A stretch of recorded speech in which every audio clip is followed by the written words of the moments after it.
大家好，大家早晨。早晨。食咗早餐未啊？食咗咯嗬。早晨。係啦，好感謝神嘅恩典啦，我哋可以一齊共聚一堂，係用母語即係廣東話啦嚇。我哋可以用廣東話嚟到敬拜神，我相信大家都會感到好親切嘅。啊，無論你嚟自邊個地方，嚟自香港也好，嚟自澳門也好，嚟自馬來西亞也好，我哋都係有一個共同點嘅，就係我哋相信同一位主。我叫 Vicky， 我叫阿 John。咁咧，話説咧，點啊？台中粵語崇拜會唔會係歷史上嘅第一次咧？我所知就唔係啦。哦，咁但係肯定一樣嘢咧，榮中禮拜堂咧嘅粵語崇拜就真係歷史性嘅第一次啦。咁我哋俾掌聲，我哋嘅主角天父好嘛？好，感謝天父。咁除咗有呢一個第一次之外咧，其實之所以有呢一個粵語崇拜喺呢度發生咧，其實都要感恩嘅。感恩呢一個榮中禮拜堂啦，去支持我哋呢班香港人啦，場地啦、配套啦，都樣樣都齊備喎。我哋都俾啲掌聲，教會嘅代表陶州長老。我們很感謝榮中禮拜堂給我們港人很多的支持，很多的愛。其中他們的長老傳道們給我們很多的支持，當中有陳普洲長老在那邊，我們感謝他。好，咁當然啦，他說什麼我聽不到，沒關係。咁咧嗱，有聲喎 ，OK 啊。咁咧仲有要俾掌聲，第一次嚟，俾掌聲一個好重要嘅就係每一位，因為咧我哋崇拜有主角之外咧，如果我哋冇敬拜者咧就唔成事啦。所以今日天氣有時落雨，有時陰天，大家都唔怕嚟到當中，我哋俾掌聲大家好嘛？好。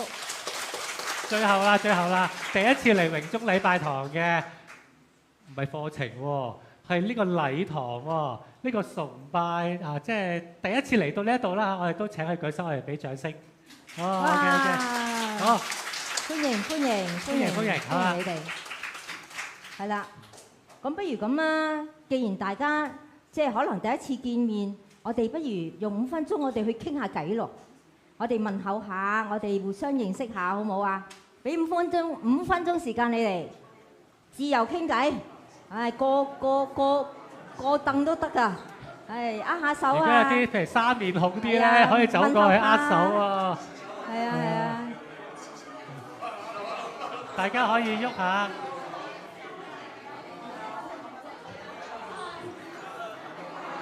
佢哋啊！恭喜啊！哎呀，好開心啊！戥你開心啊！好快啊！好嘢，2個禮拜。係啊，紀亞欣，歡迎。好耐冇見啦，第一次嚟啊！歡迎。我睇邊部嘅邊部朋友。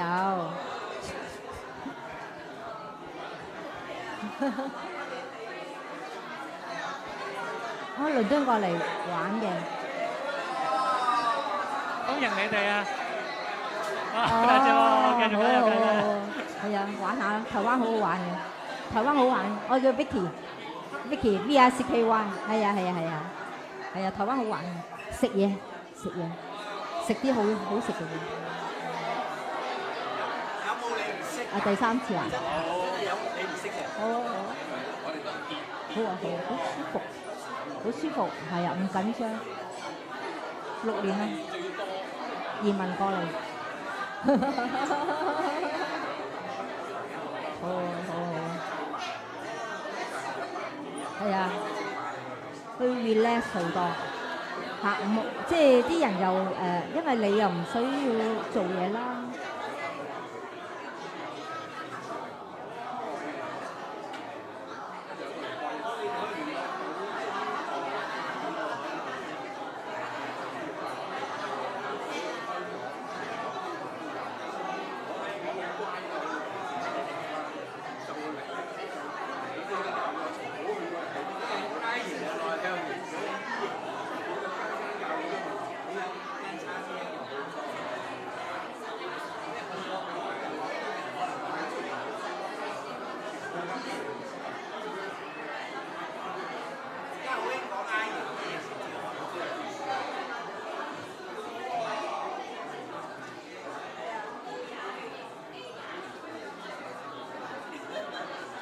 喂喂喂喂喂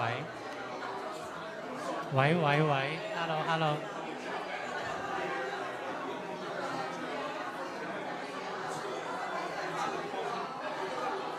好，差唔多時間啦。好啦，差唔多啦。哇，大我知家都好。道咧，大家一見如故咁啊。哎呀，相逢恨晚啊，相逢恨晚啊！哎呀，真係。你一發幫我收拾你一次，咁點算啊？Hello hello hello hello。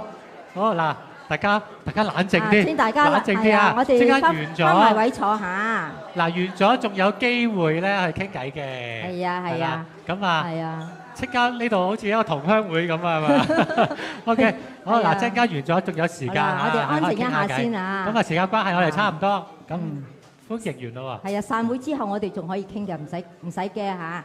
所以咧，我哋而家咧開始安靜下先，因為咧耶穌講，我哋要用心靈同埋誠實去敬拜神啊。所以喺呢一刻咧，我哋安靜我哋自己，安靜我哋嘅心，又要等候神。崇拜即將開始。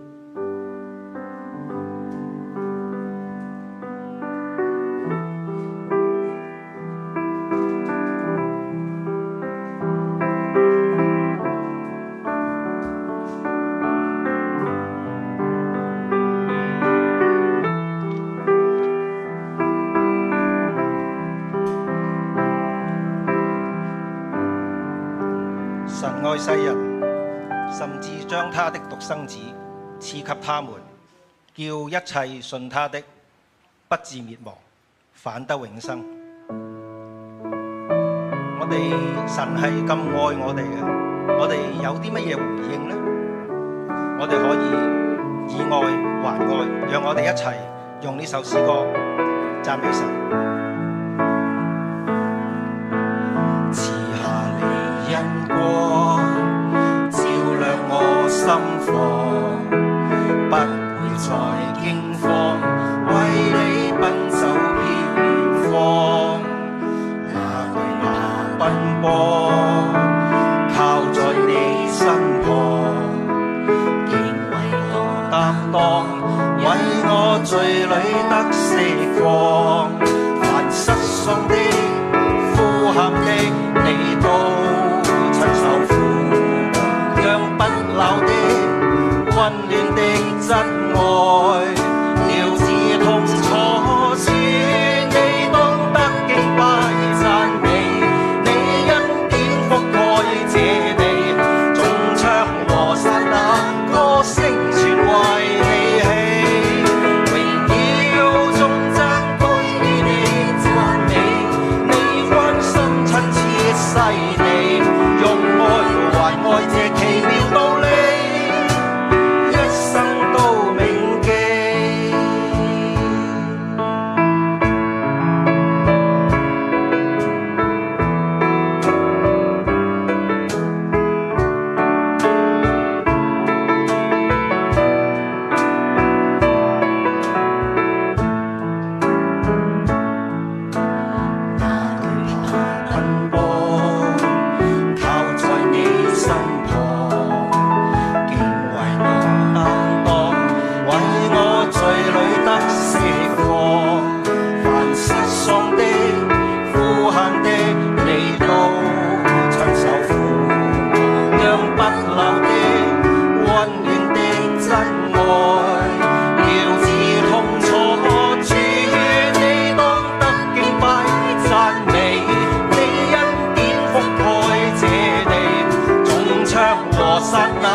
跟住落嚟，我哋要一齊讚美神嘅一首歌，佢嘅起首歌詞係咁樣講：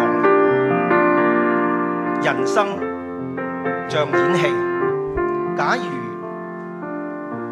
我哋嘅人生真係一出戲嘅話，到落幕嘅時候，佢會唔會精彩呢？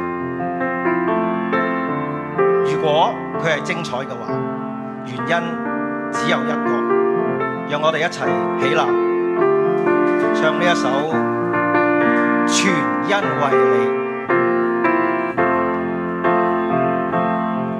常言道，人生像演戲，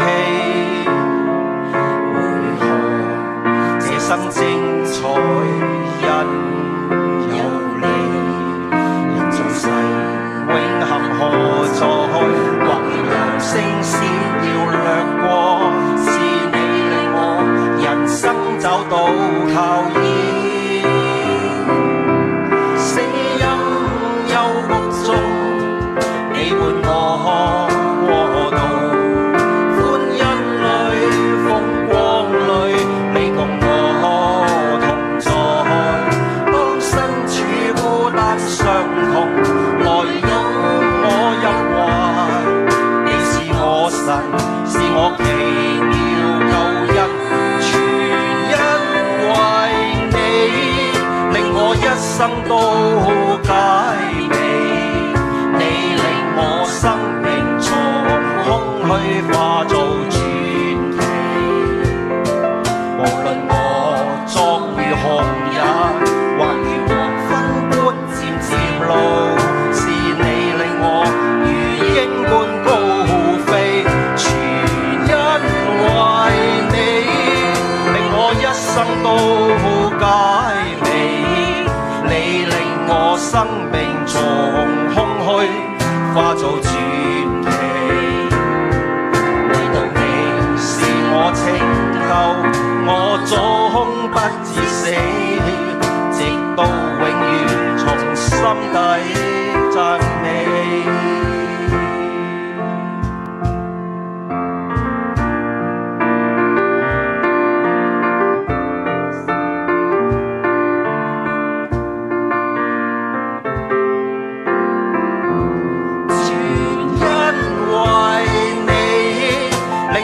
生都解美，你令我生命從空虛化做傳奇。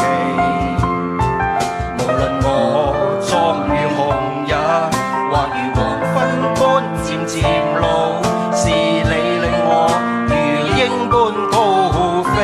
全因為你，令我一生都解美。生命從空虛化做傳奇，唯獨神是你拯救，我終不致死，直到永遠從心底讚美。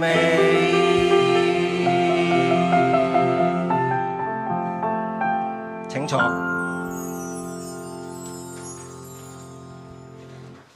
人生總有迷途、失望、困惑、恐慌嘅時候，能夠扭轉命運嘅只有一位，就係我哋嘅上帝。跟住落嚟，由我哋嘅楊子京三人小詩班獻唱嘅《完全因你》。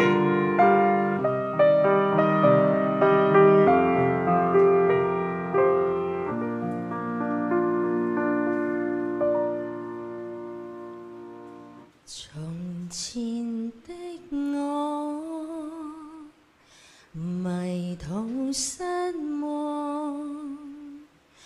而人海裏面困惑，只感到恐慌。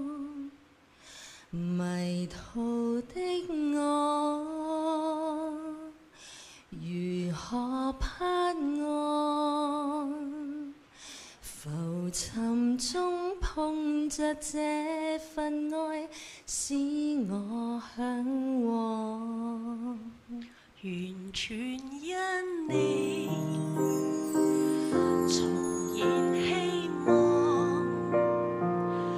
無窮黑暗內擦亮了心裏燭光，完全因你情懷激盪，隨緣境碰進你，令我得到釋放。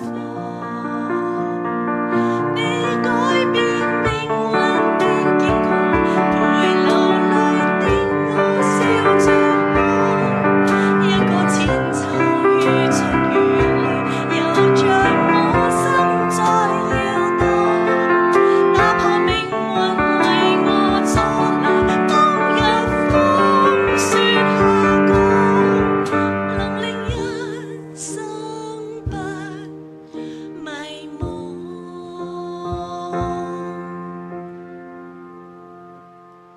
你改變命運的結局，陪流淚的我笑着看。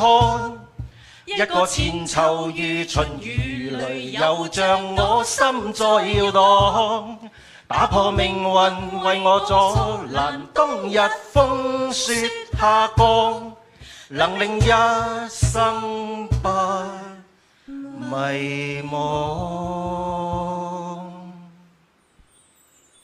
從前的我，從前的我，明明出錯，但你令我擺脫痛楚，完全因你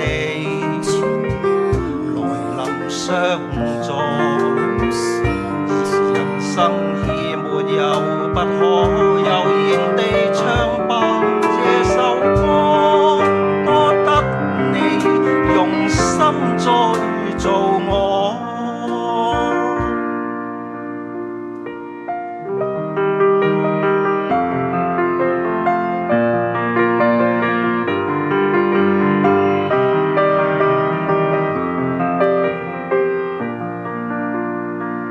從前的我，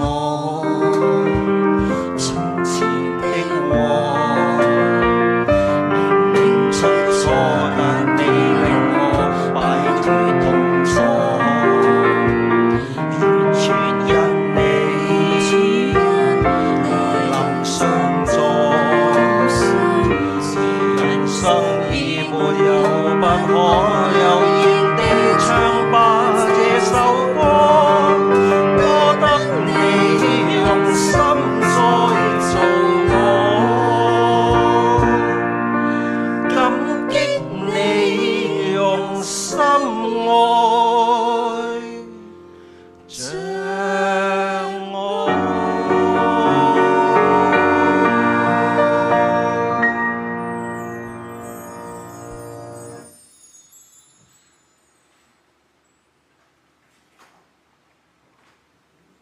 跟住我哋交俾讀經嘅姊妹。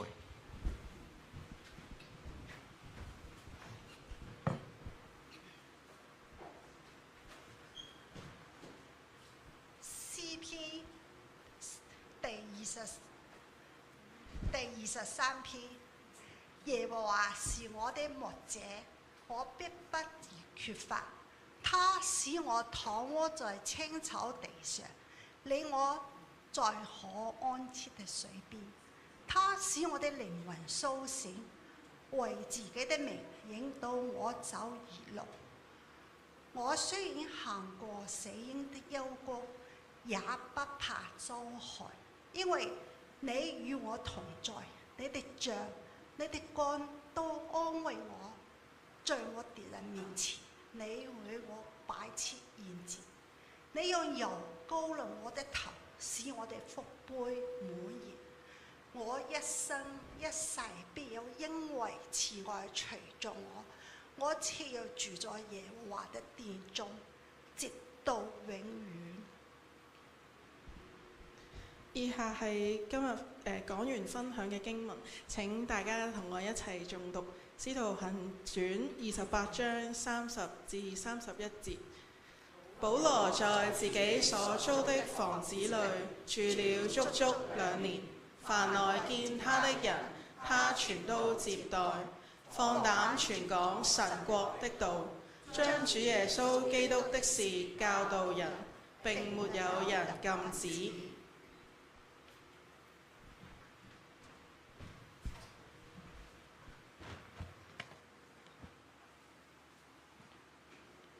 跟住落嚟係正道嘅時間。記得應該大概喺1個多月之前，許牧師其實許牧師喺台北嚟嘅，佢特登從台北嚟到呢個台中喺高鐵站嗰度，同我哋幾個弟兄傾咗大概1、2個鐘頭嘅時間，然後又匆匆咁翻去台北。好多謝許牧師能夠係嚟到為咗我哋今次嘅聚會能夠係正道。從許牧師嘅會談當中嘅時候，得知佢係對港人喺台灣嘅事工係十分之上心嘅。咁跟住落嚟嘅時間就交俾許牧師。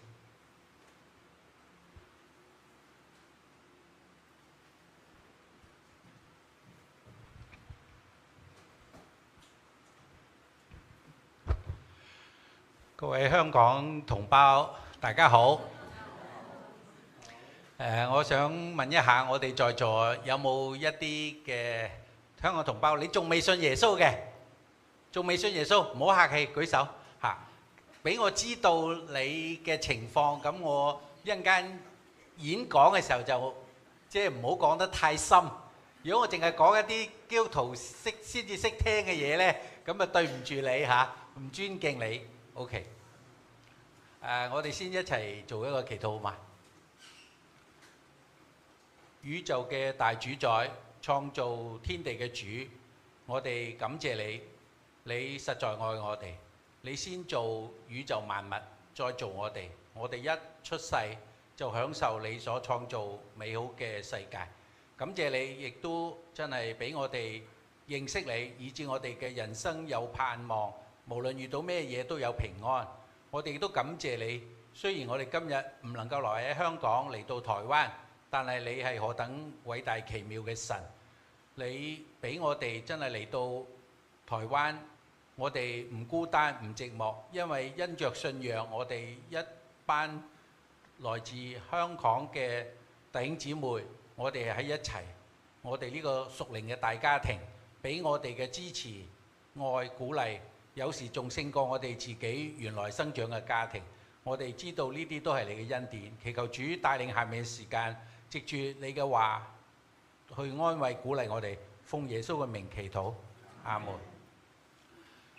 創造天地嘅主，造物主，佢唔會做蠢嘅嘢，佢亦都唔會做廢物。所以當我聽到有人好失意話我好似廢物咁，我有時就會同佢講：你會唔會做一件廢物？你會唔會買一樣廢物？梗係唔會啦。咁連你都唔會做一件廢物，造物主俾我哋聰明，點會做一件廢物呢？所以我哋冇一個人係廢物。所以以後請你唔好話自己係廢物。請你聽到旁邊人話自己係廢物嘅時候，你就解釋俾佢聽，安慰佢。你哋同唔同意我頭頭講嗰幾句説話？我哋都唔會買廢物，上帝點會做一件廢物呢？上帝做每一個人，每一個人能夠生存，無論佢係咪有殘障，你哋知道咩叫殘障啦？嗬，有啲人因為殘障可以領一本手冊，咁咧就可以得到好多嘅幫助啊、優惠等等。請我哋記得，上帝容許一個人嚟到呢個世界上，佢一定係為呢個人訂咗一本劇本。知道咩劇本啦？我唔知你有冇演過戲啊？即係每一個人都有一本劇本。我唔知你滿唔滿意你嘅劇本。而家心理學話俾我哋聽，我哋嘅劇本係可以修改嘅。我亦都參與過一啲心理輔導，嘗試藉住即係去幫助一個覺得好慘嘅人，去用一啲方法修改佢嘅人生劇本，去幫助咗一啲人。但係我絕對相信，我哋信耶穌嘅人，造物主創造我哋嘅主，佢親自嚟改我哋人生呢本劇本係更加有效。我相信你哋同意，因為我哋嘅劇本係上帝寫噶嘛。呢本劇本嘅產生係由上帝開始噶嘛。呢個原作者，請大家記得，我哋嘅人生嘅原作者係上帝。原作者嚟修改呢個劇本，肯定係更好嘅。所以我哋已經信耶穌嘅弟兄姊妹，請你記得，唔好想用人嘅方法去修改我哋嘅劇本，因為我哋唔係原作者，我哋係演呢個劇本嘅。修改呢個劇本最有效嘅就係原作者上帝。我相信你哋會同意。OK， 我對心理學好有興趣。即係有啲嘅傳道人即係反對基督徒讀心理學。我都曾經遇到咁嘅掙扎，所以我後來，但係我又好中意讀心理學，所以我後來又讀咗一啲心理學。咁咧，我後來得出嘅結論喺呢度同大家分享就係，心理學可以幫助我哋了解人嘅問題。心理學可以幫助我哋了解人嘅問題，點解呢個人會笑唔出？點解呢個人會有憂鬱症？甚至呢個人有所謂精神病 ？OK， 但係請你記得，要解決人嘅問題，只有聖經信仰。心理學只能夠幫助我哋明白人嘅問題，但係要根本解決人嘅問題，信仰基督教信仰聖經。上帝為我預計嘅人生寫咗一個劇本，呢個劇本重要，點解重要呢？因為同上帝嘅劇本有關係。我再講一次嚇，點解我哋重要？因為同上帝有關。我嘅人生劇本，我只係而家幾十億嘅人當中其中一個，我幾十億個劇本其中一本有咩價值啊？我又唔係總統，又唔係首富，又唔係黃仁勳，係嘛？但係請你記得，我哋每一個信耶穌嘅人，我哋嘅劇本係重要嘅，因為點解？我哋嘅劇本同上帝嘅劇本有關係。有一次我去韓國，去到一間教會，去到佢哋辦公室，我睇到辦公室上面寫咗幾個字。佢當然係韓文啦，但係有英文，所以我都睇得明。佢話《使徒行傳》第29章，《使徒行傳》第29章。有讀完聖經嘅弟兄姊妹舉手，成本讀完嘅，唔使客氣。我唔嗱呢個唔係叫驕傲嗬，即係你問我有冇讀過小學，我話有，咁唔係驕傲啊嘛，就係咁嘅意思啦嚇。有啲人就即係好驚話啊！我做過咩嘢就係驕傲，驕唔驕傲係睇你嘅心態。OK， 我當時睇我唔係好明，我讀過神學，我讀咗2次，2次神學，甚至可以講係連寫論文3次。《使徒行傳》幾多章啊？頭都有讀過啦，《使徒行傳》得28章啫嘛。點解佢嗰個教會個辦公室寫《使徒行傳》第29章啊？後來我明啦。《使徒行傳》第28章係咪結束啊？唔係結束嚟喎。OK， 好，從《使徒行傳》開始，《使徒行傳》最後就話保羅喺佢自己住嘅地方傳福音，冇人禁止，係嘛？咁咧，從保羅之後就係29章咯，明唔明啊？甚至你即係概括嚟講，可能如果再分嘅話，有30章、31章、32章，同唔同意啊？同意啊！保羅當時係28章啊嘛，28章嘅結束，上帝嘅事工未結束㗎，保羅嘅人生都未結束㗎，又過咗2000年，呢2000年唔係空白㗎，上帝嘅劇本一路進行緊㗎。我頭都話我嘅人生有價值，因為我嘅人生劇本同上帝嘅劇本係有關係嘅。好，我而家俾大家知道上帝喺我人生寫嘅呢個劇本係咩內容？我爸爸1950幾年由大陸去香港，即係賺咗少錢之後就想結婚，就返大陸娶咗我阿媽。但係因為政治嘅原因，我阿媽結咗婚之後5年後申請咗5年先至可以到香港同我阿爸團聚。香港同胞應該聽得明個背後原因啦。所以我阿媽都幾慘喎，即係嫁咗人，嫁咗5年之後先至可以同我老公團聚。我阿媽成日喺度訴苦，結咗婚第3日老公就走咗啦，返香港啦。然後5年後我阿媽先可以到香港，然後就生咗我哋4個兄弟姊妹。我阿爸我阿媽要做生意，好忙，冇時間理我哋。我6、7歲就要自己煮飯，擔張凳仔，因為太矮，先至夠高喺個爐灶。有啲同胞都唔知咩叫爐灶，你年輕都唔識咩叫爐灶啊！燒柴，你有冇燒過柴啊？有冇燒過柴嘅舉手？哇！你睇你真係太幸福啦！我冚柴、燒柴、煮飯，所以我好細個識煮飯。我煮飯叻過我太太。你唔煮就冇得食，你煮唔煮啊？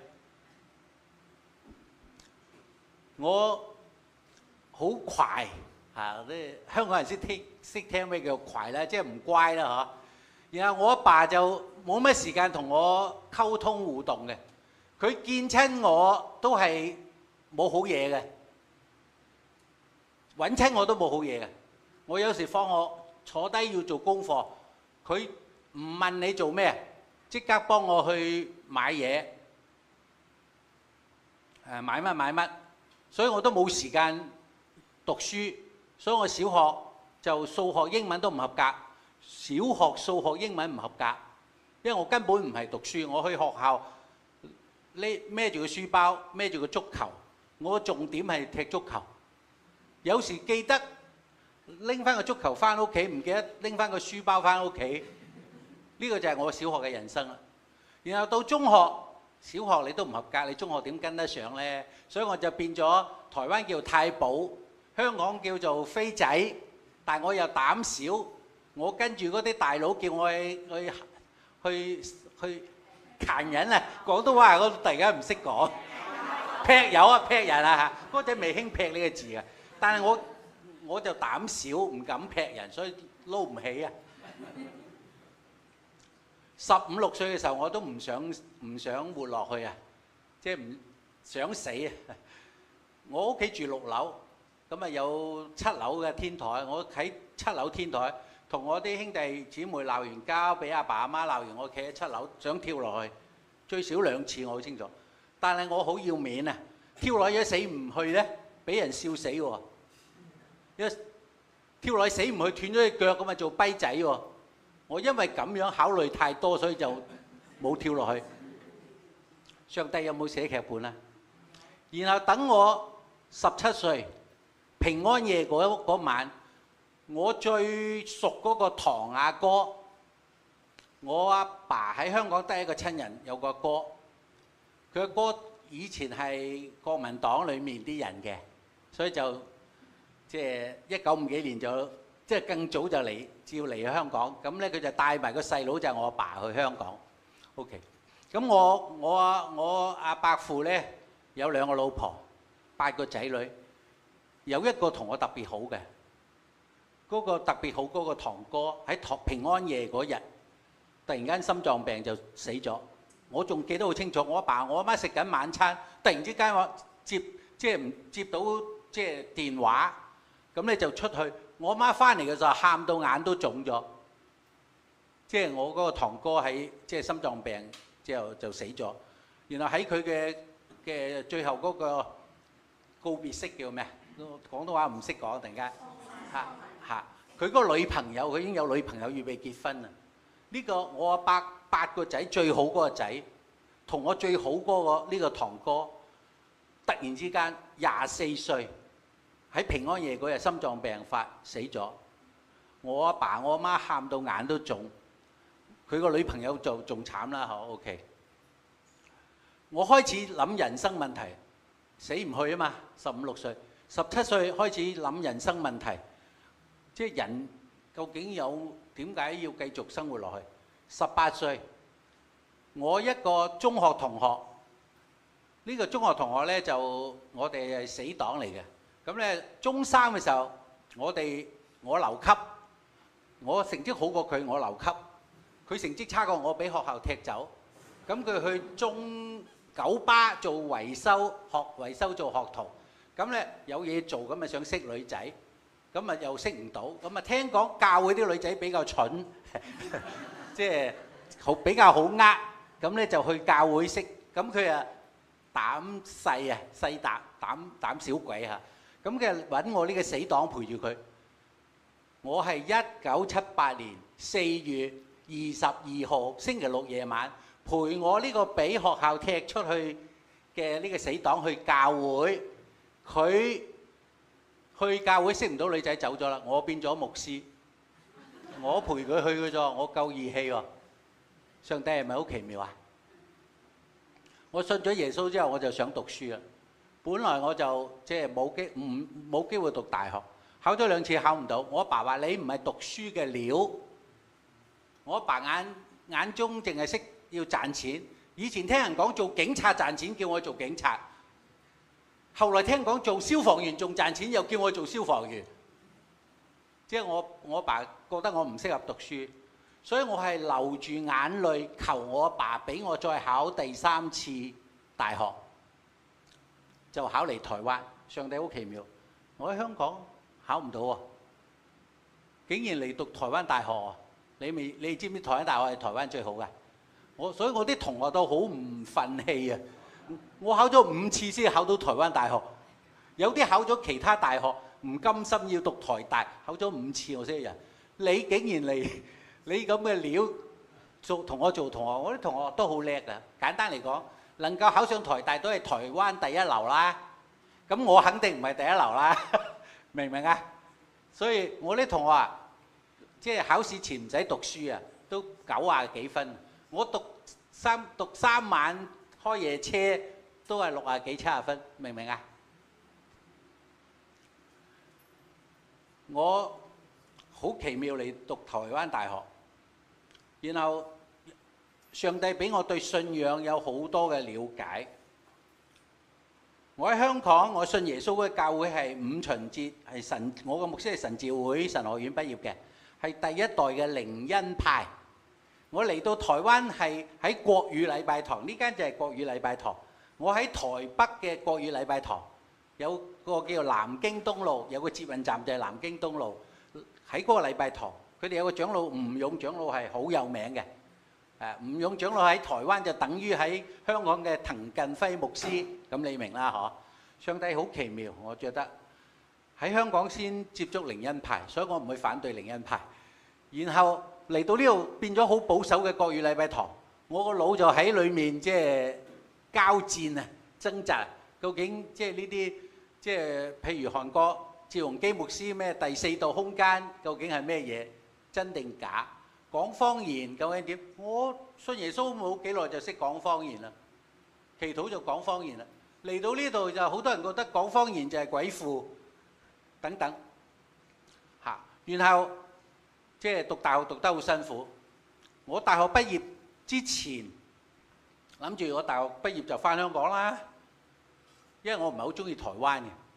但係上帝竟然間藉住一個冇信耶穌嘅人，就同我講，佢話許昌明，我叫許昌明啊，你有冇諗過喺大學揾個女朋友？因為以後畢咗業之後，你識嗰啲女仔會比較複雜。啊，我冇時間重複呢句説話，呢句説話真，呢個上帝藉咗一個非基督徒對我講嘢啊，我覺得有道理啊，有道理啊。咁我就一祈禱弊啦，唔好隨便祈禱。一祈禱，我老婆就出現喺我個腦海，個台灣小姐。所以後來我就辛苦咯。我返咗香港之後，我喺台灣大學讀社工。頭頭忘記講，我係喺旺角長大嘅。旺角彌敦道側邊嗰度嗰條叫廣東道上海街新田，我住喺新田地街。彌敦道附近有間叫基榮小學，聖公會基榮對面係咪麗星戲院啊？我而家開始恢復少我就喺嗰度畢業嘅，唔知第4屆定咁樣然後我後來中學就讀油麻地而家有救世軍嗰條叫做石壁道有間新民書院。上帝好奇妙啊！我小學讀基督教，中學讀天主教，所以兩樣我都有少了解咁樣我18歲先信耶穌嘛，但係信耶穌之前我已經背咗好多聖經啊！你知唔知點解？學校要上聖經啊，會考要考聖經啊，係咪啊？我哋每日都要先早禱會，然後先至翻上課室上堂㗎。我哋小學係咁樣㗎，所以會識唱好多詩歌，背好多聖經。當時我好快啊，所以佢哋唱詩歌我就改頭換面，改到好笑咁樣佢哋一同我講耶穌啊，即係佢耶穌阿媽唔小心，所以生咗佢，明唔明啊？婚外即係點啊？未婚懷孕啊等等，我都唔知笑咗幾多。即係當時同我傳福音嘅基督徒。OK， 咁我識咗個台灣小姐，哇！我人生就變複雜好多啦。本來諗住翻香港，我教會有幾個姊妹都唔錯，可以考慮下。點知上帝竟然即係俾我識咗個，即係開始喺台灣同呢個小姐即係認識。咁我後來就即係大學畢業翻咗香港，我喺邊度做嘢咧？我喺柴灣愛華村服務中心。有冇人住喺嗰附近啊？筲箕灣然後再上斜坡我當時喺愛華村服務中心，陳建文係我同事然後我哋朱耀明係柴浸嘅牧師。上帝係咪好奇妙啊？我翻咗香港做咗2年幾之後咧，辛辛苦苦就娶咗我太太啊！後面有好多神蹟啊，冇機會同佢講。本來我外父反對個女嫁俾我，我太太台大法律系嘅高材生，攞獎嘅，係律師。我外父5個仔女係呢個最識讀書嘅。我阿爸見揾我都冇好嘢，我考到台大，佢朝早笑咗半日，下晝就開始鬧我啦。我太太考到台大，佢阿爸燒炮仗，因為嗰個地方從冇咁叻嘅人。我太太考到律師之後，我話要嫁去香港，我外父當然反對啦，3大理由。第一，你要去咁遠；第二，中國大陸要收翻香港；第三，你同佢都係姓許嘅，同姓唔能夠結婚嘅台灣人。3大理由。我太太為咗嫁俾我，同1個月唔同佢阿爸講嘢。裏面有神蹟，我冇時間講啦。我終於娶咗佢翻香港，我以為我呃咗個台灣小姐啦，點知？所以我哋唔好偷笑啊！你偷笑，上帝喺天上去笑。我以為哇，我偷笑啊，娶咗個台灣小姐，即係好威喎！帶住個老婆，台大法律系律師，佢考咗律師嘅已經，係咪好威啊？我太太好辛苦喺香港，佢後來唔適應，咁咧所以。我本來偷笑啊！哇！我呃咗佢去香港，點知年半之後，上帝帶領我哋翻嚟台灣，所以我呃咗佢香港1年幾，佢後來壓翻我翻嚟台灣30-40年。我唔會怪佢嘅，佢雖然唔適應香港，但係我相信如果上帝帶領我喺香港，佢都會順服。我考中神，英文唔夠，達唔到標準，佢哋俾我補考中神啊，俾我補考助教同安慰我，即係唔使緊張啊。佢諗住我差少少啫嘛，第一次考應該就 OK 嘅。點知再俾我補考，越考越差，所以中神唔要我，咁我為咗要讀神學，即係就翻嚟台灣所以上帝係好奇妙嘅嗬。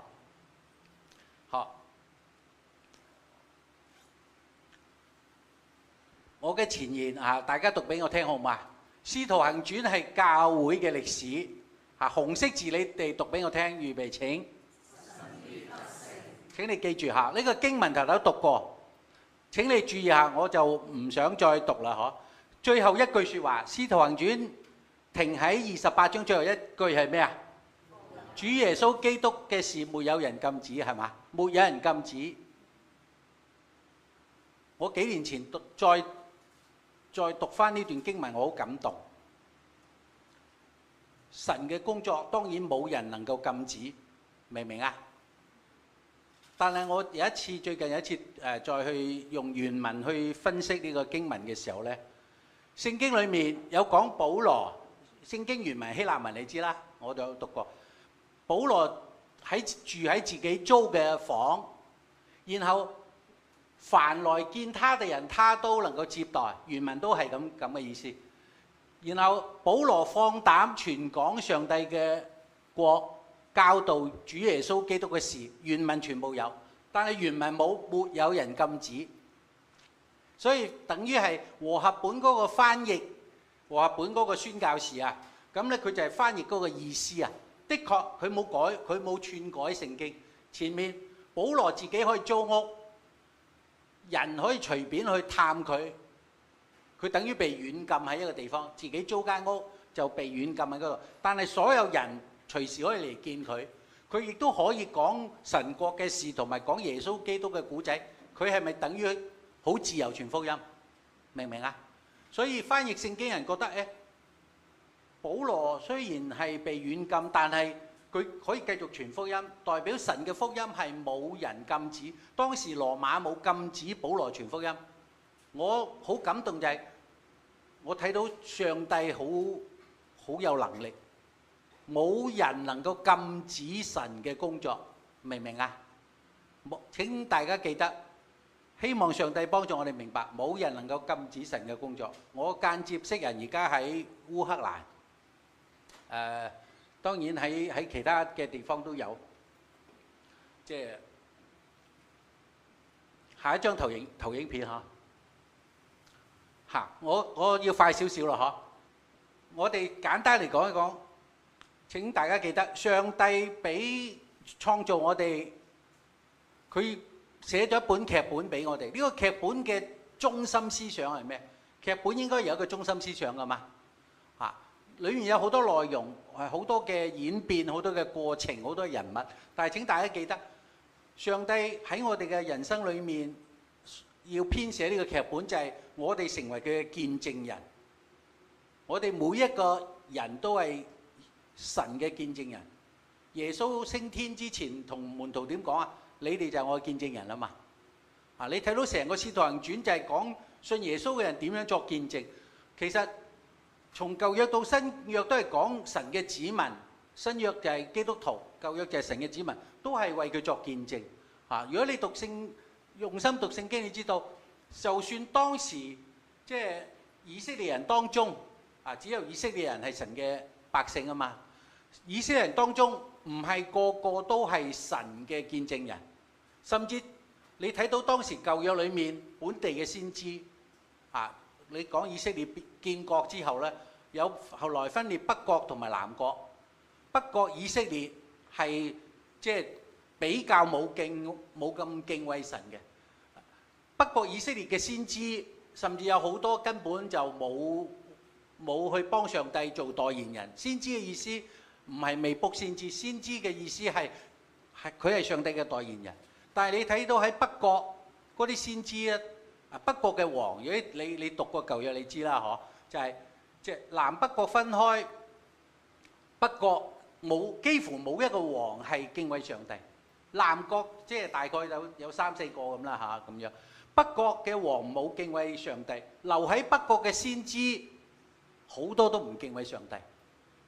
但係呢啲就算喺咁惡劣嘅環境，成個以色列國北邊，皇帝又唔敬畏上帝，呢啲先知唔敬畏上帝，係咪就冇人為上帝作見證呢？唔會啊！有一個先知叫米該亞，有冇聽過？佢就唱反調，人哋個個都拍王嘅馬屁，皇帝想做乜，佢哋揣摩上意啊，知道王要做呢件事，就個個先知講同樣嘅説話。只有米該亞本來俾困住坐監，但係皇帝知道呢個人其實係神嘅先知嚟嘅，只係我唔中意聽佢講嘢，因為佢成日都柴我台，就提佢出嚟喺監獄提佢出嚟。米該亞就開玩笑，王你想做咩嘢做啦？上帝會祝福你㗎，不過你實死啫嘛。你好好讀嗰段聖經就係咁嘅意思。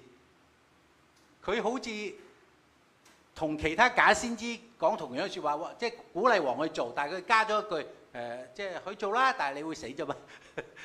你讀翻呢個經文你就知道，即係我哋睇到就係舊約神嘅子民，即係呢先知、呢祭司就係上帝嘅見證人。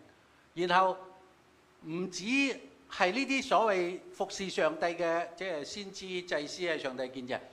一般嘅平民百姓其實都係上帝見證人。但以理喺外國喺本國就我舉咗先知祭司，甚至喺外國就係被擄之後好有名但以理啦，或者再早啲約瑟啦，佢全部都唔係喺自己地方啊，係咪？但係佢哋都見證信仰。摩西其實都係㗎，佢見到人欺負佢嘅同胞係咪？佢要打死人。呢個都係一種見證嚟㗎。摩西當時嗰啲接生婆係嘛？唔整死嗰啲希伯來人嘅男嬰孩，又係一種見證。OK， 但以理三個朋友就係一個好嘅例子啦。佢哋只係就係一般人啫嘛。三個朋友又唔係但以理就即係條命貴啲啊，王比較中意佢。但係三個朋友唔係啊，係咪？但係佢哋有冇為信仰做見證啊？唔拜金像就要抌入火爐，佢哋寧願死都要繼續持守信仰。下一張投影片，新約神嘅子民嘅見證，我哋睇到《使徒行傳》，鼓勵大家好讀《使徒行傳》。我越嚟越中意《使徒行傳》啦，因為裡面真係對我呢個牧師嚟講咧，裡面其實係最多即係對我更有幫助嘅嘢。當然你讀約翰福音，你可以更認識神嘅神性，耶穌嘅神性。約翰福音就係講耶穌嘅神性啊嘛。4卷福音書點解要4卷啊？唔係呢作者即係都想賺稿費，唔係。各卷耶穌太豐富啦，所以要從4個角度去記載耶穌。約翰福音嘅重點，耶穌係神嘅兒子，所以耶穌係神嘅兒子，所以佢可以同佢媽媽講：婦人，我同你有咩關係啊？佢係用神嘅兒子嘅身份同媽媽講嘢，明唔明啊？所以唔係不孝啊嗰啲咁嘅嘢，所以好多人都唔明。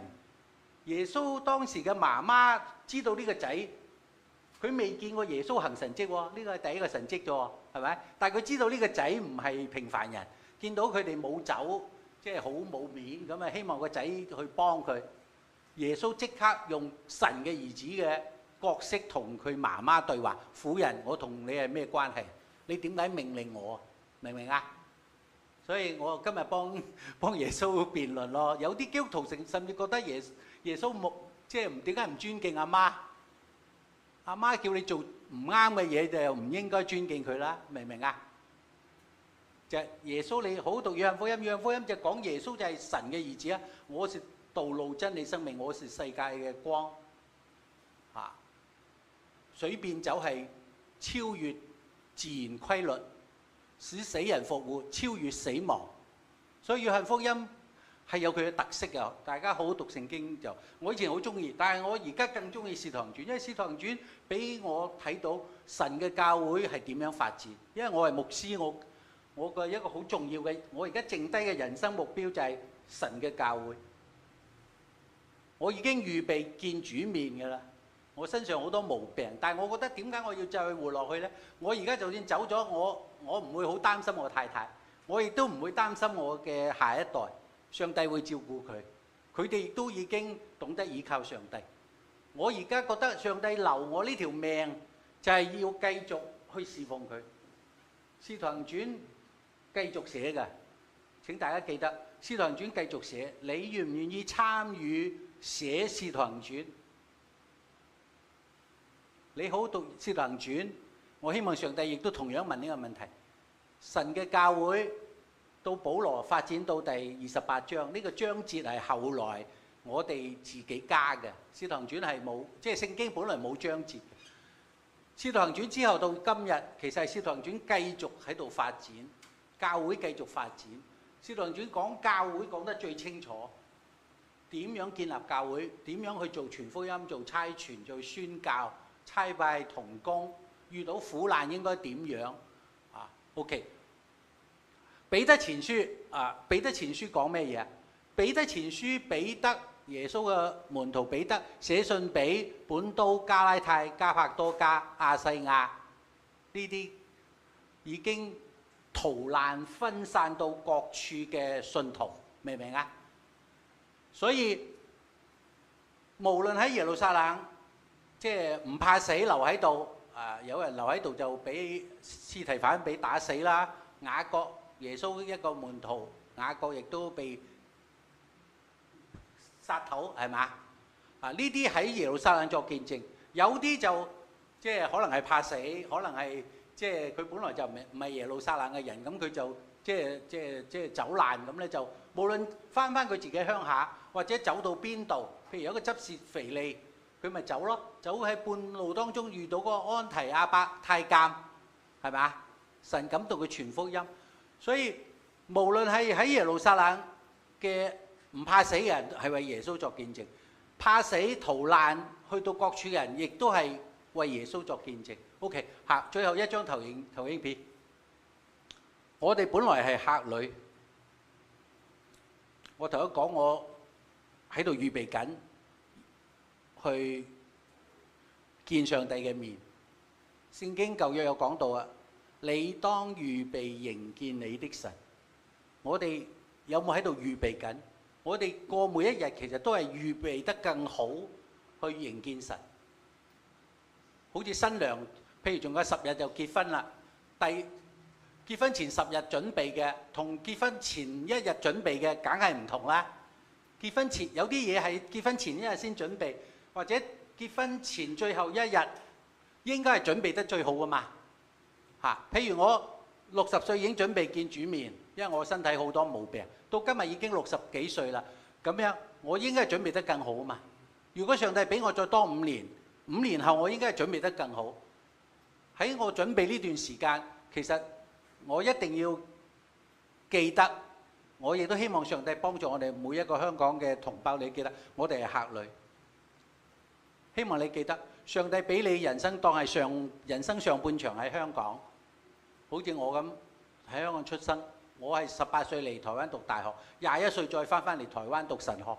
你而家我唔知你幾多歲，上帝將你帶嚟台灣，可能仲有下一站喎。你嘅人生下半場可能唔係淨係台灣喎，可能甚至有英國其他地方喎。但係請你記得，我哋係客旅。更重要請我哋記得就係，我哋嘅人生劇本係上帝喺度寫緊。我有好多見證可以同大家講。我讀社工，我後來做咗牧師。但係我後29歲就翻嚟台灣。1989年我翻嚟台灣嘅。我當時覺得上帝俾我讀社工，讀咗好多幫助人嘅呢啲專業技巧。我又係牧師，但係我好似冇機會服侍我香港同胞。我覺得好似有啲遺憾。上帝好奇妙，過去呢5年，我最少陪咗30個好似各位咁樣嘅同胞。我本來唔識佢㗎，飛地書局知唔知啊？喺西門町而家換咗3次老闆。我陪住佢哋當時等咗1年2年，買埋樓啦，個仔已經安排讀得好好啦。點知都唔知等到幾時先攞到身份，後來去咗英國。我陪咗幾個而家喺英國，因為覺得台灣唔知會唔會冇機會留喺度等等。當然而家好容易，我最近識得有人1年就攞到啦。OK， 所以各位弟兄姊妹，請我哋記得，我哋住喺邊度唔重要，我哋係客旅，我哋係客旅，唔好羨慕啊！即係全世界最適合居住喺邊度啊？即係移民嘅首選喺邊度啊？上個月我陪2個加拿大，20幾年前係由香港去咗加拿大，係加拿大人嘅嚟台灣睇醫生，我陪佢哋傾偈。你要做台灣人定係做加拿大人呢？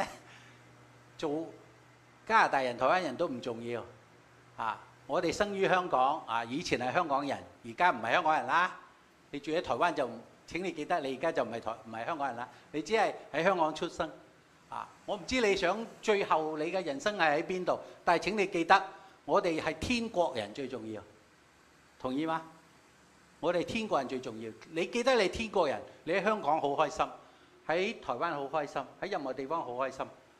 我本來覺得我甚至有少少當幾年前唔係好想翻香港，甚至覺得我呢世人都唔會再翻大陸。但係最近上帝又俾我聯絡翻大陸嘅親戚，我媽咪佢哋娘家好多親戚，我阿爸嗰邊仲有啲親戚，我覺得我有機會會再去同佢哋傳福音。所以願主幫助我哋，請我哋記得我哋天國人，我哋喺地上係客旅啊！我唔知你會唔會而家覺得你係難民，你覺得你好慘，你放低好多嘢離開咗香港啊！所以我哋一定要記得我哋係天國人，只係而家暫時喺香港，暫時喺台灣，暫時喺英國，暫時喺加拿大。如果你而家覺得好慘，請你相信慈愛嘅天父點解俾我哋遇到呢啲困難？佢唔希望我哋太安逸，甚至躺平，或者覺得即係上帝好祝福我啦，我而家乜都有啦，妻賢子孝，即係有樓收租啦，到最後甚至唔使祈禱啦，唔使麻煩上帝啦。上帝唔希望我哋咁樣太平淡過一生，所以容許苦難臨到我哋。我最近陪緊幾個香港同胞，佢哋開始有苦難啦。初嘅時候，整個目標都係等身份證，而家有身份證啦，已經唔怕餓死啦。但係開始兩夫妻喺屋企冇嘢做，你睇我，我睇你，開始就埋怨啦。開始甚至有一對我擔心佢哋會離婚啦。上帝點解容許呢啲苦難臨到我哋？因為我越嚟越少祈禱咯，未攞到身份證搏命祈禱咯。攞咗身份證之後就唔祈禱咯。我頭都講嗰對夫妻預備離婚嘅，因為好耐冇去教會啦。我哋低頭祈禱，主啊，求你幫助我哋好好讀你嘅話，因為人間所有嘅學問都唔能夠幫助我哋得到永生。我哋相信永生喺你嘅手裏面，讓我哋真係透過聖經去認識你。認識我哋嘅人生呢本劇本，你係要點樣寫？更求你幫助我哋明白，你寫咗呢個劇本，你係導演，你要帶住我哋去演呢啲嘅角色。我哋嘅中心思想就係要為你作見證，無論喺香港、喺台灣、喺英國、喺加拿大、喺任何地方，讓我哋真係記得我哋係天國人，以呢個為我哋最高嘅榮譽，奉耶穌嘅名祈禱，阿門。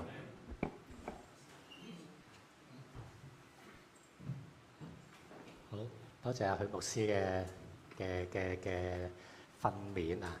呢個總結咧，令我想起咧初嚟到榮中嘅時候，仲係新朋友嗰個階段咧，出席咗一個旅行。嗰個旅行咧，我隔離位嗰個就係阿 Yaya 同埋阿 Man。大家記得咯，有錄音啊，俾翻佢聽下先。嗰陣時第一次嚟到榮中咧，講開我初嚟啊嘛，新朋友啊嘛，咁啊嚟咗幾耐啊？呢都係呢啲話題㗎啦。嚟咗幾耐，叫咩名啊？點解嚟咁樣？咁啊講開移民呢個話題，阿 Yaya 即同我講話移咩民啫？逃難啊！跟住我就知道，哇！原來呢間教會適合我翻，即係呢個去睇嘅呢個角度啊，原來可以咁睇啊！即係等住頭先總結逼迫係嘛？咁無論點樣都好啦，移民又好，逃難又好，或者各樣嘅原因都好，嚟到呢一度咧，好感恩。我哋雖然唔係喺台北，台北話天龍人啊嘛，係咪先？但我哋喺台中，我哋係天國人。咁所以咧，多謝牧師嚇提醒我哋係天國人，咁啊好難得牧師就雖然嚟咗台灣30年啦，係嘛？咁啊30幾係嘛？咁啊，但係喺香港土生土長啊，同我哋同一樣嘅即係經歷或者回憶，咁我哋都預備咗少少嘅禮物。咁啊，送俾牧師嘅，興情意重啊！咁啊，我哋俾啲掌聲嚇。咁啊，請大會攝影師。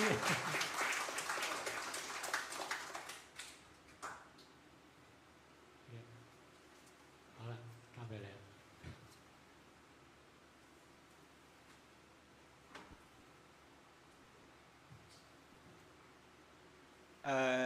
好多謝許牧師剛才嘅證道，各有各背景，有波折劇情，我願細心傾聽。係呢一首歌嘅呢首回應詩歌嘅起頭嘅兩句歌詞。我哋喺呢一度係一個客旅，我哋始終有一日都要移民返去天國。天家呢首回應詩歌嘅名就係叫做家，讓我哋一齊細心聆聽。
以禱告作倚傍，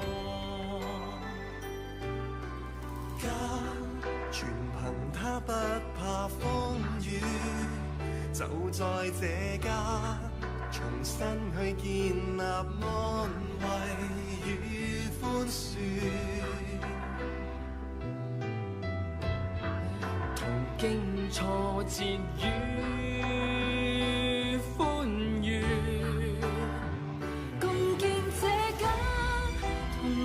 有着你不怕，做淚與灑，仍因你結伴心放開牽掛，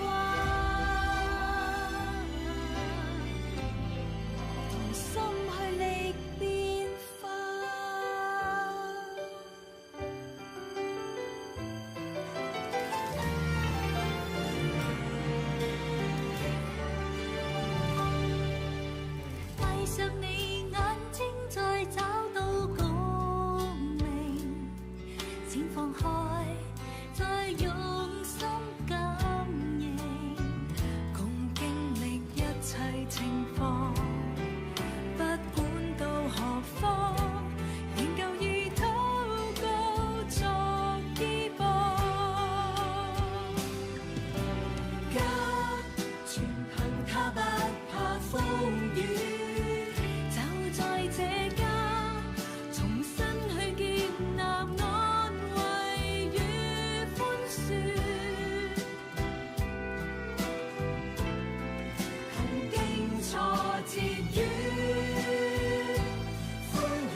係啊，呢個家係天父嘅家。我哋將來我哋都會去返天父嘅身邊。我哋嘅家有弟兄姊妹，我哋嘅家有愛。係啊，好歡迎，好感謝神啊！係啊，好感謝神俾我哋有呢個嘅愛同埋呢個家。願大家都參加我哋嘅教會，嚟我哋嘅教會去感受到天父嘅愛。係啊，咁我哋而家咧第一樣嘢，我哋就好歡迎啊！頭先崇拜之前，我哋咪歡迎咗新嘅朋友舉手嗰啲咧。啊，我哋係咪遠距離接觸啊？而家唔得啦，要近距離接觸啦。啊，邊個頭先舉個手嘅？不如介紹下你自己啦，好唔好啊？有冇咪啫？有冇個咪啊？俾個咪嚟咧。係啊，介紹下你自己啊！你叫咩名啊？嚟咗幾耐啊？邊間教會㗎？冇邊間。各位好。係。我叫 Janice， 我姓劉嘅，我嚟台灣16年嘅啦。哇！我喺台灣讀大學之後，比較中意喺台灣生活，所以就冇翻香港，所以工作到而家。咁啊，留仔喺台灣亦都移民咗，拎咗身份證啦，咁樣。好 OK， 謝謝。歡迎你，歡迎你，歡迎你。仲有邊位？之前有冇翻過教會啊？有翻過教會。有認識教會嘅朋友，有去過靈糧堂啦，有去過新奇教會嘅。哦，好好好，我想講你好重要啊！你嚟到呢度咧，拉低咗我哋嘅平均年齡啊！繼續參與。仲有咧，仲有一邊，咦？見到一個舊朋友喎，你識唔識介紹你自己啊？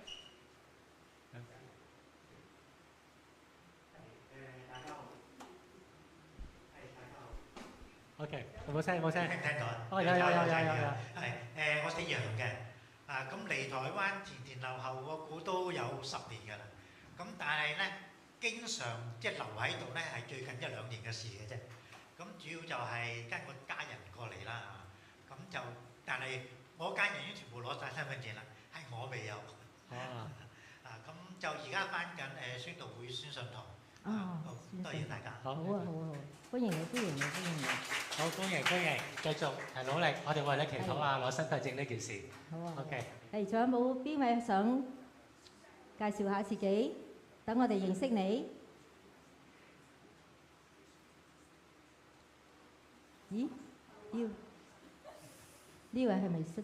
你係咪？OK。哦，去啊，去介紹嚟啊！我是參加國語堂，然後看到有那個粵語的講道，所以有空就過來聽。哦，你聽得到呢個粵語嗎？我身邊有一些香港的朋友，我讀書的時候有香港的同學。哦。所以你聽得到一點點。看字幕的。看字幕，好，都很歡迎你，很歡迎你。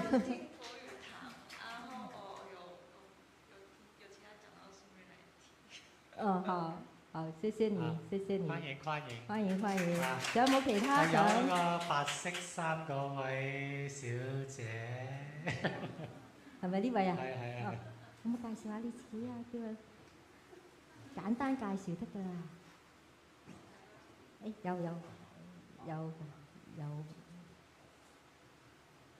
誒，呢個。Hello，或者我係呢個咪。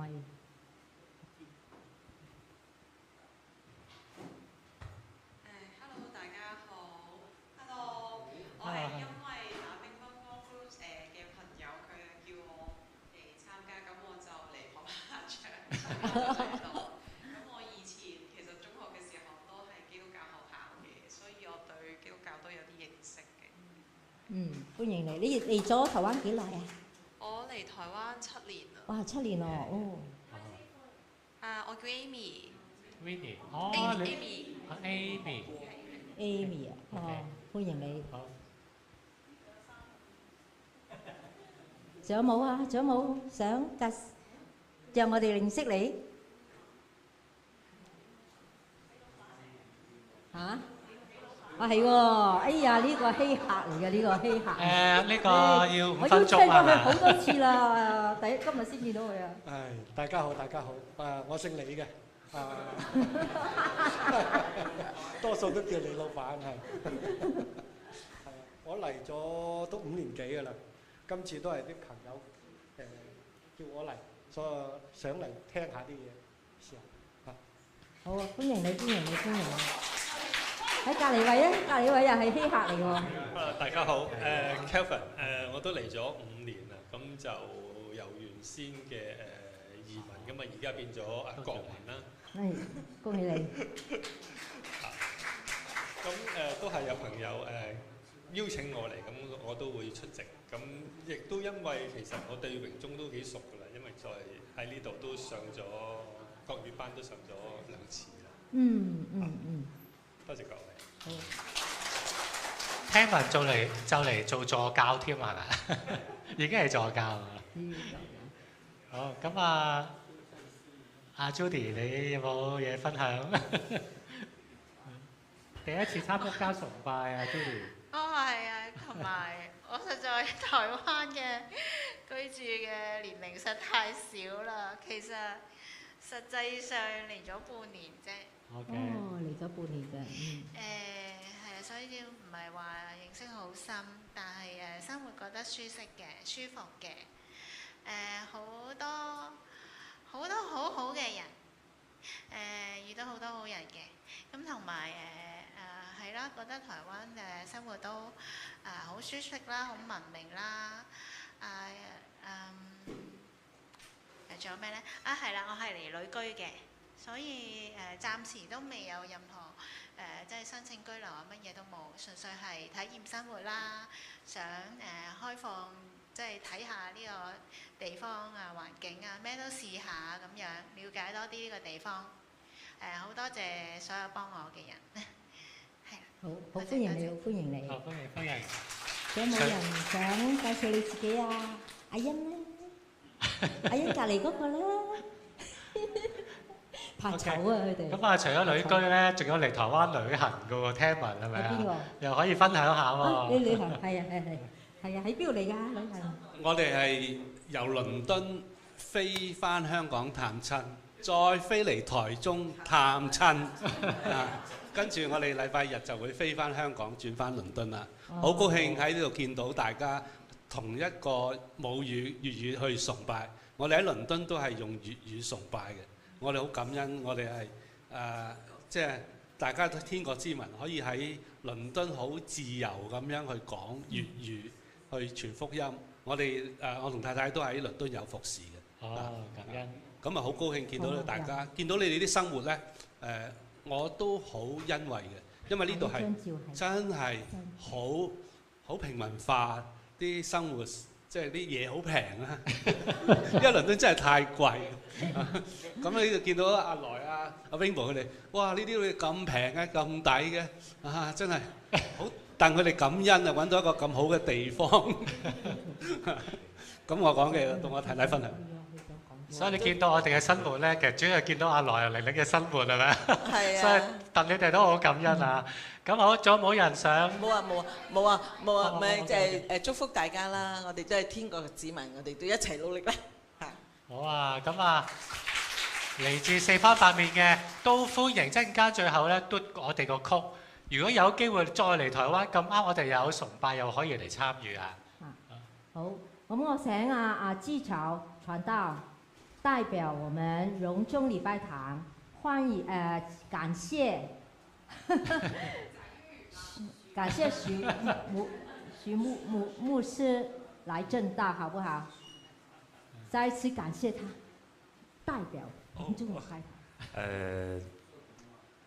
早晨，大家好，我剛才學的，謝謝。哦，可以，好好，謝謝牧師今天特別，在就是跟我們來分享上帝的話語，然後在台中區可以招聚這樣粵語的群體啊，來到榮中禮拜堂。好，那我剛才也是臨時被邀，因為我們其他幾位傳道剛好都有事出去哈。那我是榮中禮拜堂的詹傳道，那我在教會是負責帶長者，哦，就是65歲以上。對，長者，然後還有做這個查經跟門訓方面的事工，這樣子，對，那歡迎大家來到當中。那我们这边的粤语的族群，洋紫荆团契人还蛮多的哈，大概有30多位哈。那我们也是一个就是接纳各个不同宗派的弟兄姐妹可以来到当中。那欢迎大家来，也谢谢牧師今天給我們很棒的證道。好，拍個掌，拍個掌。拍個掌。OK。好啊，多謝你，多謝許牧師啊。咁啊，下一張 slide 嚇。咁啊，其實點解今日有呢個粵語崇拜咧？其實我覺得就係都係神嘅感動。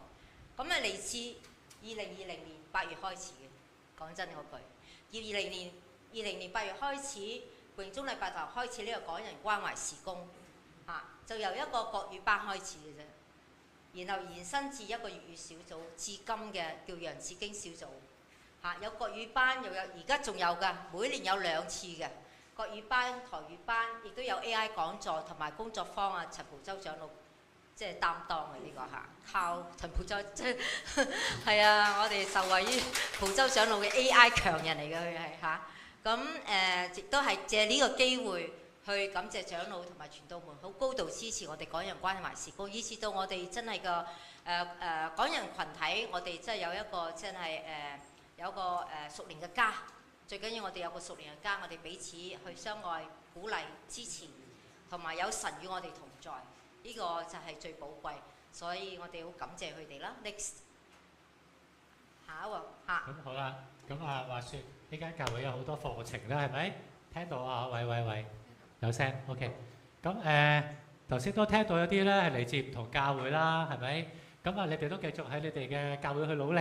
咁啊，但係咧呢個跨教會、跨宗派嘅崇拜咧，未來都會有嘅。咁至於有一個課程咧，就好特別嘅，就唔係榮中嘅，而呢個課程咧。有得食，真嘅喎，有得食係咪啊？有得玩，有得傾偈，有得識新朋友，好輕鬆嘅。咁呢個課程係咩課程咧？又係跨宗派、跨教會，好似我哋個崇拜咁，咩人都可以嚟嘅。係咪靈恩派都可以嚟嘅？咁係咩嘅課程嚟嘅咧？咁我哋梗係請係啦，阿 Ruben 朱老闆係啦，慣咗叫你朱老闆，唔緊要啦。好，咁我介紹下呢個課程。啟發 Alpha Course 中文叫啟發課程。我唔知有冇人聽過？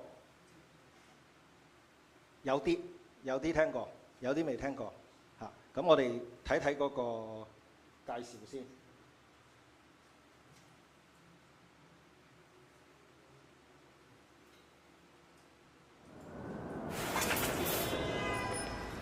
唔係返學就返工，生活嘅節奏忙碌，唔係太過精彩，就係忙到九彩。你有冇試過停一停，諗一諗，日日咁忙，究竟係為咗啲咩？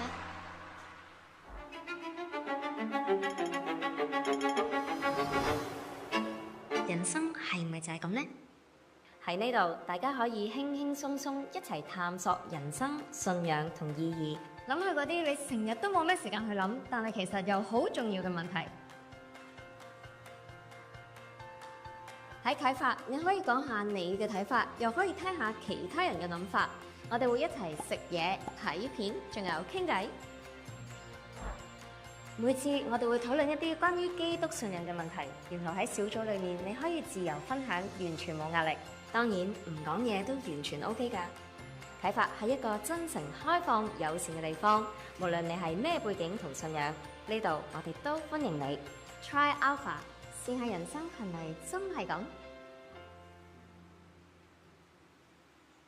人生就係咁，有冇見過呢個海報啊？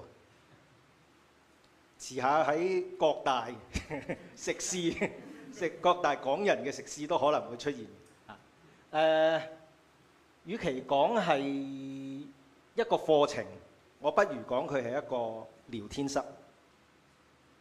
喺呢度喺呢個啟發課程入邊，我哋可以係比較用一個輕鬆、一個冇壓力嘅環境底下，大家一齊去分享下我哋嘅思想，唔係淨單止係呢個信仰嚇，可以係各方面，包括個生活也好，各方面都可以喺上入邊係隨意咁樣去傾談。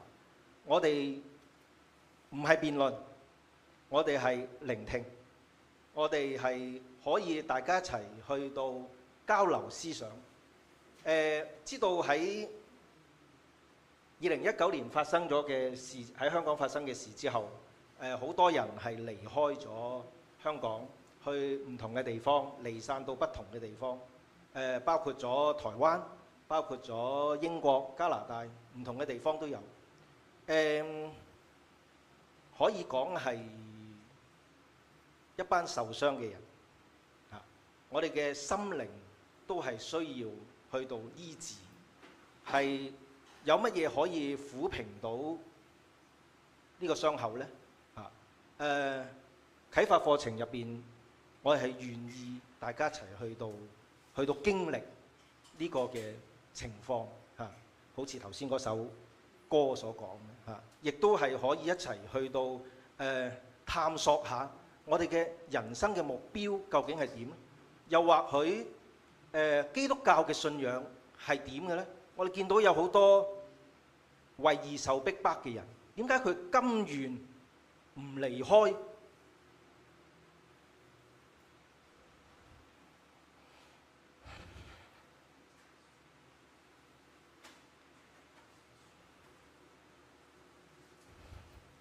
點解佢哋甘願唔離開香港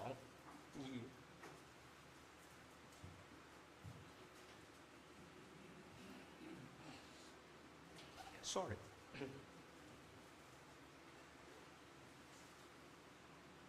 而係可以獻出佢嘅一生嚇，係喺甚至以後都冇可能再喺個獄中裏邊出嚟啦。係乜嘢令到佢哋係可以有嘅個心志咧？呢個課程裏邊可以介紹話俾你聽，基督教嘅信仰係點解？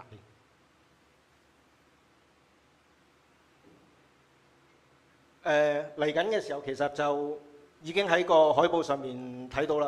呢個係一個嘅序言篇，人生就係咁。啟發課程入邊應該係有12課嘅。但係我哋而家首先舉辦嘅咧，只係一個序言篇，能否繼續落去我唔知道。但係第一次嘅課程就係喺7月6號。7點到9點鐘喺由心印記。今次我哋唔係睇片，今次我哋係由陳永輝牧師，亦都即係阿 Andy，係由心牧師嘅，係由心印記嘅老闆，咁就喺佢嗰度去到舉辦呢一個嘅課程。上面有 QR code， 大家可以掃個 QR code 嚟到去到報名。報名嘅時候其實係可以純粹一個參與者，亦都係可以有唔同程度嘅參與。你入到入邊嘅時候有個 Google Form， 個 Google Form 入邊嘅時候有各種有唔同嘅option 嚇，所以唔係淨係話我係一個慕道者我先至參加。你係其實係譬如係想更加深入一啲入去呢一個事工嘅，我哋係無限歡迎嘅。包括咗係我哋其實我係需要好多個人。而家報名嘅咧只有一個，唔包括阿 Andy 啦嚇 ，Andy 係必然嘅啦，唔包括我咁啊。而家報名入邊只有一個嚇，咁就所以能唔能夠繼續落去我都唔知道。即係搞完呢個嘅序言篇之後，能唔能夠繼續落去咧？我唔知道。包括咗呢一個嘅崇拜，係唔係再會有第二個崇拜，係可以繼續呢個港人嘅粵語崇拜，係咪可以繼續有呢？我都唔知道。要睇大家能唔能夠真係參與落去，或者係大家願唔願意分享自己嘅生命。我講嘅咁多。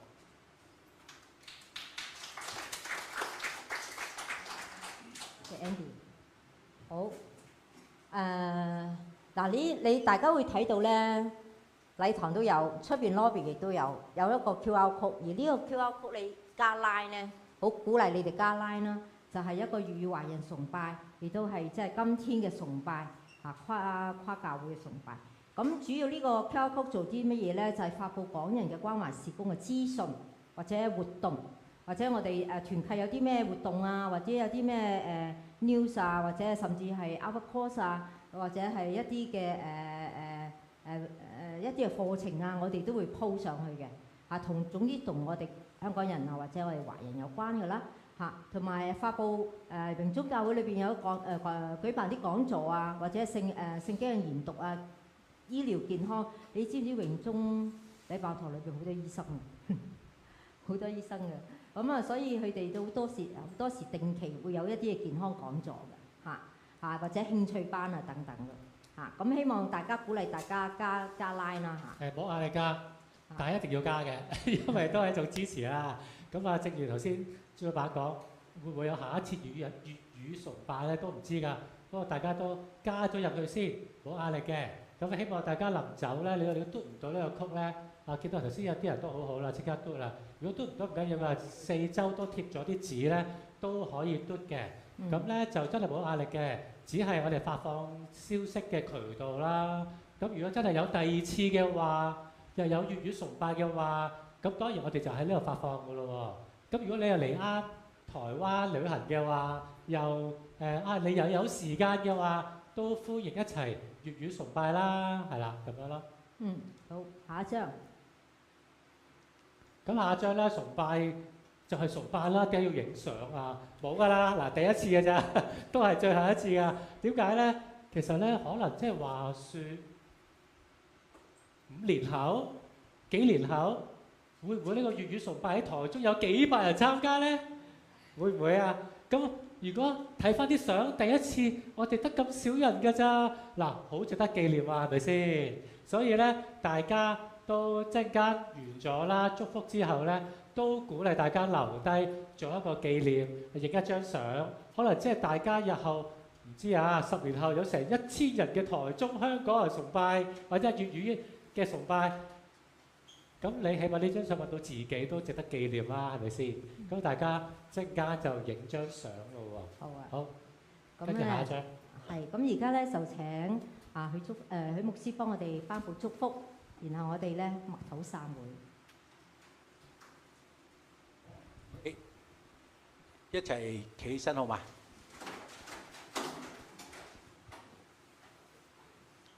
宇宙嘅主宰，創造天地嘅主。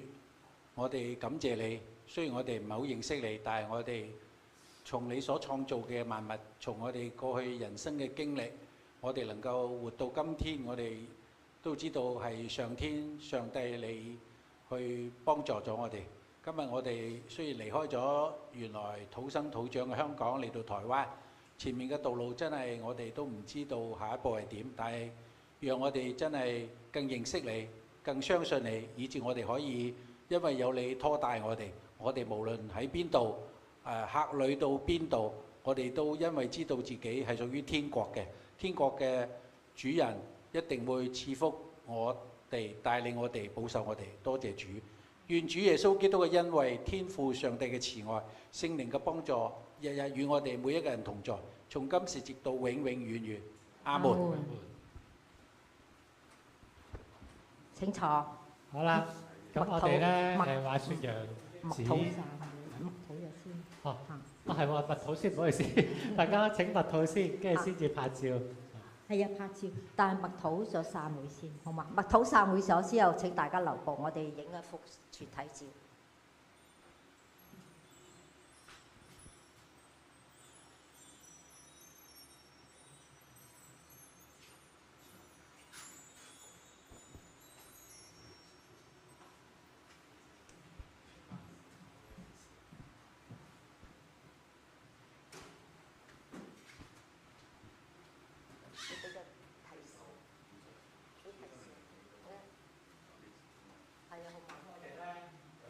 我哋坐埋啲啊！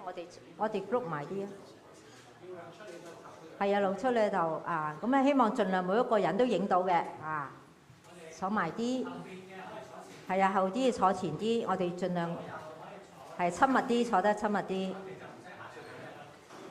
出嚟啊！哇，好大陣仗喎。OK， 好啊，好冇啊？出嚟你話出嚟影相啊？企喺個台上面影相。大家都坐低咗嚟一張。係咯，影咗張坐低先。好，好。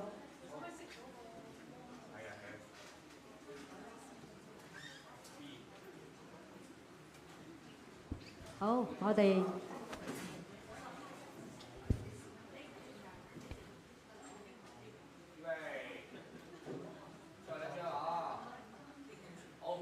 好，咁我哋出嚟啦。啊，仲未得啊？未準備好啊？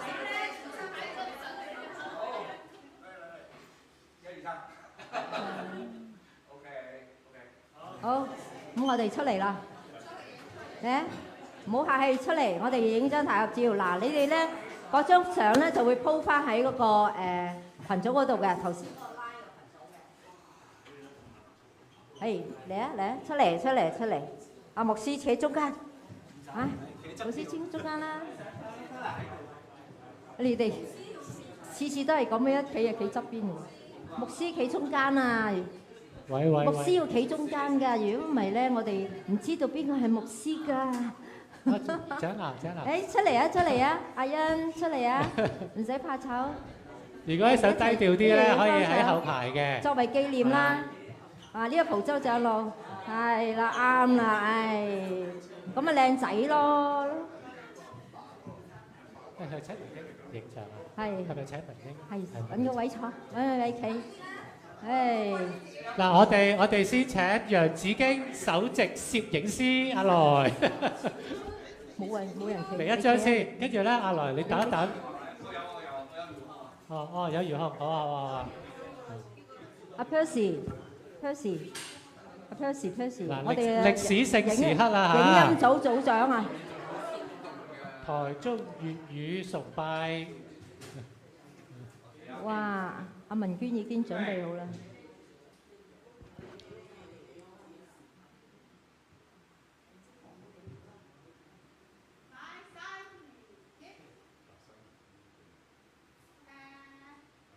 哇！謝謝文娟。仲有。喺哪一張啊？阿奶。OK 啊？好，謝謝，好多謝大家今日嘅參與。我希望嚟緊有第二次嘅粵語崇拜嚇。阿 Ben 喺後邊。我有時聽。幾好啊！係咪啊？誒，要留意，我會鋪出嚟。啊，要等阿老師出嗰個 schedule 出嚟嘅。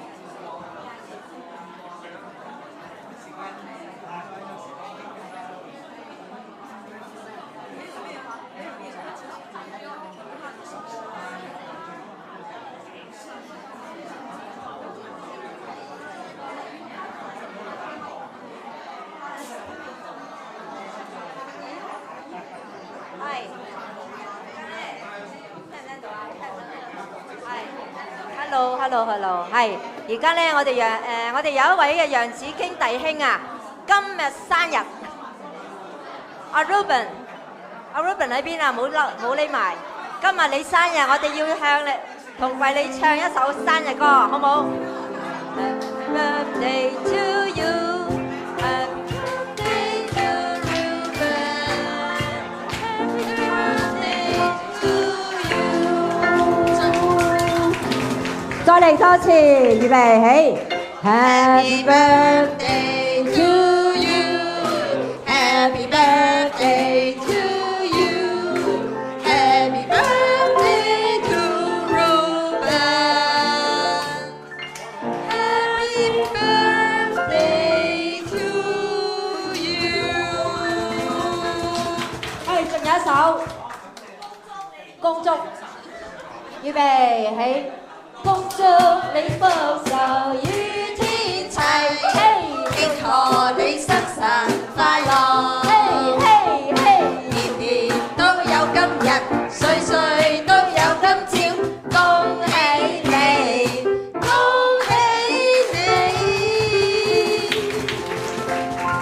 橋。我唔知邊個知道，我喺教會應該冇講過我生日嘅嚇。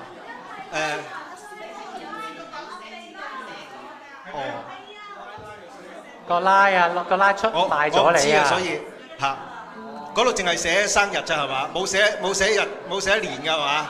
哦，好，咁你唔好問我屬咩㗎啦嚇，因為我係屬耶穌嘅。好冇？屬耶穌好冇？